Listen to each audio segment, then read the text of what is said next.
নিজের আদরের সন্তানকে পড়াশোনার পাশাপাশি কার সাথে কিভাবে কথা বলতে হবে, কার সাথে কেমন ব্যবহার করতে হবে, মায়ের সাথে কিভাবে আচরণ করতে হবে, বাবার সাথে কিভাবে আচরণ করতে হবে, এই জিনিসগুলা শেখানো খুবই দরকার। আর যদি আপনার ঘরে থাকে একটা কন্যা সন্তান, তাহলে আপনার সংসারে যে কত বড় একটা নিয়ামত থাকে সেটা আপনি নিজেও জানতে পারেন না। এই তো বেশ কয়েকটা দিন আমি একটু অসুস্থ ছিলাম, আর এই কয়েকটা দিনের মধ্যে আমি সংগ্রামের মধ্যে কিছু পরিবর্তন লক্ষ্য করি। আমি যখন নর্মালি থাকি, মানে সুস্থ থাকি, আমি তো খুবই প্রাণবন্ত ভাবে চলাফেরা করি, তখন সংগ্রামে আমাকে মানে পানি এনে দাও, এটা দাও, ওইটা দাও, এগুলো সবসময় বলতেই থাকে। কিন্তু এই কয়েকটা দিন সে আমার কাছে এক বেলা ভাত পর্যন্ত চায় নাই। ও নিজে নিজে ভাত বেড়ে খেয়েছে, ওর নানির কাছে বলেছে, ওর বাবার কাছে বলেছে, এমনকি আমাকে আবার বলেছে যে তোমাকে ভাত দিব কিনা, তুমি ভাত খাওয়াম্মু, ওষুধ খাওয়াম্মু। মানে বিশ্বাস করেন, আমি এইটুকু একটা বাচ্চার কিছু কিছু কথা শুনলে এত পরিমাণ অবাক হয়েছে কয়েকটা দিন। আমি কিন্তু আমার মেয়েকে সবসময় ঘরের টুকিটাকি যে ছোটখাটো কাজ থাকে, যে মেয়েরা যে কাজগুলো তাদেরকে করতে হয়, যেমন ধরেন সকালে ঘুম থেকে উঠে বিছানা গোছানো,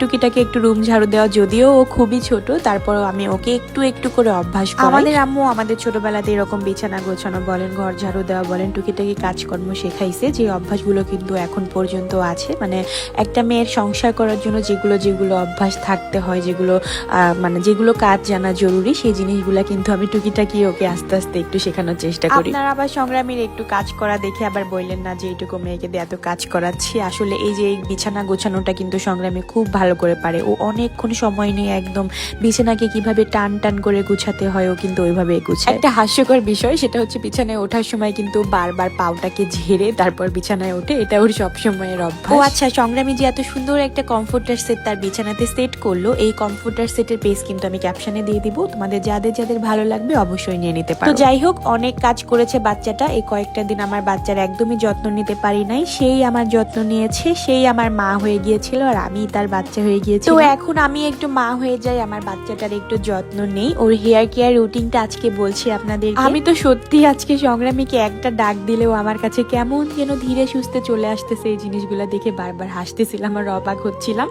যাই হোক, সংগ্রামী চলে যে আমি সবসময় এই হেয়ার কম্বোটা ব্যবহার করে থাকি, আপনারা সবাই কম বেশি জানেন। তো আমি কিন্তু সপ্তাহে 3 দিন চেষ্টা করি বা 2 দিন চেষ্টা করি এই হেয়ার অয়েলটা তার মাথায় ইউজ করানোর জন্য। আমার কাস্টমারদের আমি সবসময় বলে দিই, আমার হেয়ার অয়েলটা কিন্তু আগা থেকে গোড়া পর্যন্ত ইউজ করার কোনোই দরকার নাই। পরিমাণ মতো হাতের তালুতে একটু তেল নিয়ে হালকা হাতে ঘষে তারপর মাথার গোড়া থেকে হালকা অ্যাপ্লাই করবেন, পুরো মাথার তালুতে স্কাল্ভে ইউজ করবেন। এন্ড যতটুকু তেল আপনার হাতে লেগে থাকে ততটুকু তেল পুরো চুলে মালিশ করলেই হয়ে যাবে। 2 থেকে 3 ঘন্টা মাথায় রেখে দিব, তারপর গোসল করাই ফেলবো। আর গাইস, 16ই ডিসেম্বর পর্যন্ত কিন্তু আকর্ষণীয় অফার চলতেছে। 1400 টাকার প্রোডাক্ট পাচ্ছেন মাত্র 999 টাকায়।